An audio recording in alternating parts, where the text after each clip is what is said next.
कांग्रेस के प्रदेश के अध्यक्ष रामेश्वर उरांव जी का जो बयान आया है वो बहुत ही आपत्तिजनक है।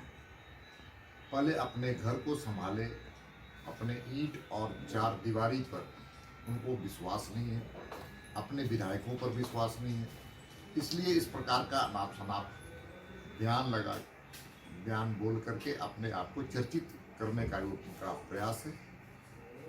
सच तो ये है कि कोरोना के लड़ाई में असफल साबित हुए हैं यहाँ की सरकार और मंत्री, इसलिए लोगों को दिग्भ्रमित करने का ये उनका प्रयास है। पिछले 6 वर्षों में ये जनरल परसेप्शन बना कि चुनाव कुछ भी हो, परिणाम कुछ भी निकले, लेकिन सरकार भारतीय जनता पार्टी की ही बनेगी, और ये हुआ भी।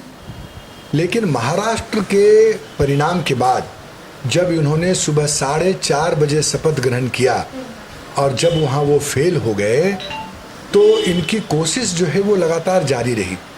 लोगों को याद है मणिपुर में इन्होंने किस तरह से किया, कर्नाटक में इन्होंने किस तरह से किया, गोवा में इन्होंने किस तरह से 2:30 बजे रात में मोहन पारिकर की चिता की आग ठंडी भी नहीं हुई थी, वहाँ सरकार बनाने के लिए गए। और अब जो है उन्होंने राजस्थान में प्रयास किया, कांग्रेस के एक व्यक्ति को जो है वो खड़ा किया, अपने चतुराई का कोपभाजन का शिकार बनाया और उनके माध्यम से जो है चुनी हुई एक सरकार को अपदस्थ करने की कोशिश की, लेकिन वहाँ पर वो सफल नहीं हुए।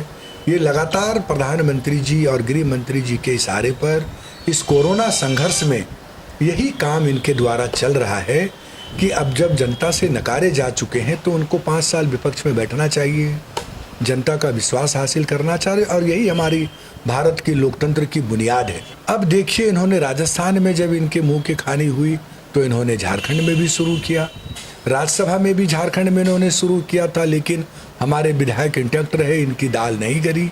उस समय भी भारतीय जनता पार्टी ने अनर्गल तरीके से पैसा दे करके एक एक्स्ट्रा वोट लाने का काम किया, तो ये जवाब देना चाहिए इनको। राज्यसभा के चुनाव से भी ये लगे हुए थे, और जैसा हमारे अध्यक्ष आदरणीय डॉक्टर रामेश्वर जी ने कहा कि 4 विधायकों पर ये डोरे डाल रहे हैं, पैसे का प्रलोभन देते हैं, पद का प्रलोभन देते हैं। रामेश्वर जी जो बयान दिए हैं वो कोई नया बात नहीं है। वो कांग्रेस बीजेपी का ये शुरू से ही ऐसा घटना चलते रहता है। तो जहाँ भी सरकार कांग्रेस की या बीजेपी के छोड़ के दूसरे पार्टी की बनती है, वहाँ चाहता है कि किसी न किसी तरह हम अपना सरकार वहाँ बनाए, चाहे विधायक को खरीद के बनाए या जैसे भी हो, धन बल सब वहाँ प्रयोग करना शुरू कर देता है।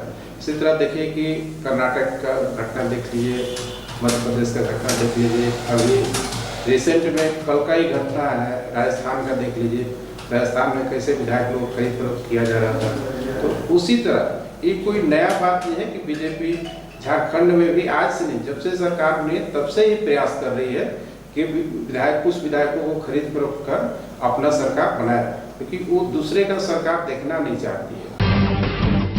जब टूटती है आस, जब थकती है सांस, जब रूठते हैं अपने, मुंह मोड़ता है जमाना, जब अंगड़ाई लेता है संकल्प, फिर बनती है कहानी, बनते हैं अनमिट निशान। देखिए मेरे साथ संघर्ष की दास्तान।